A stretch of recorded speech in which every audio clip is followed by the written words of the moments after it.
Alors, voici un nouvel exemple de la construction du cycle des quintes, tel que faite par Pythagore. Donc, nous allons ici partir d'une note fictive dont la fréquence est égale à 100 Hz. Dans le TP, nous étions partis d'une fréquence égale à 262 Hz. Donc, première étape, là, une gamme est une série de notes, une suite de notes situées dans une octave. Donc, nous allons d'abord calculer la note située une octave au-dessus de la note initiale. Nous prenons donc la fréquence de la note initiale, nous multiplions par 2 pour appliquer une octave et nous obtenons 200. Donc la fréquence de la note située une octave au-dessus de la note initiale est 200 Hz. C'est donc la fréquence que nous ne pourrons pas dépasser dans la construction du cycle des quintes. Maintenant, pour constituer le cycle des quintes, nous allons donc appliquer successivement des quintes en multipliant donc chaque note successive par 3,5, c'est-à-dire par 1,5. Et si nous sortons de la gamme, c'est-à-dire si nous dépassons la fréquence de 200 Hz, nous diviserons par 2 pour revenir dans la gamme sur une note identique.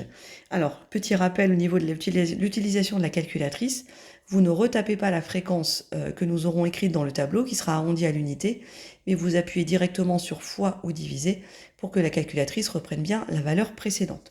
Donc on entame le cycle, donc je prends la note initiale 100, je multiplie par 1,5, 3,5, 150, nous sommes bien dans la gamme, pas de souci.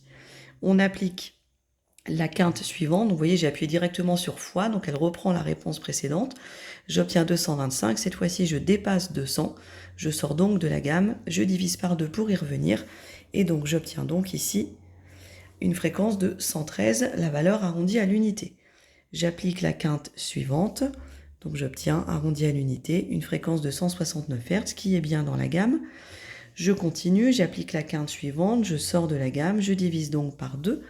J'obtiens donc pour la note numéro 5 une fréquence de 127 Hz. J'applique la quinte suivante, je reste dans la gamme, pas de souci. J'obtiens donc une fréquence de 190 Hz, toujours arrondi à l'unité.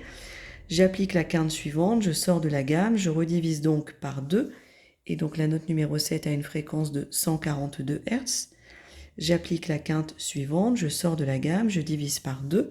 J'obtiens donc une fréquence de 107 Hz arrondie à l'unité pour la note numéro 8. J'applique la quinte suivante, donc 160 Hz. Puis la quinte suivante, je sors de la gamme, je divise donc par 2. J'obtiens une fréquence de 120 Hz. Je remultiplie par 1,5, j'obtiens une fréquence de 180 Hz. À nouveau la quinte suivante, cette fois-ci je sors de la gamme, je divise donc par 2 la fréquence de la note numéro 12 est donc de 135 Hz. J'applique la dernière quinte, je sors de la gamme, je divise par 2 et j'obtiens donc une fréquence de 101 Hz. Et donc nous constatons ici que la fréquence de la note numéro 13 est bien très proche de la fréquence de la note initiale qui était de 100 Hz.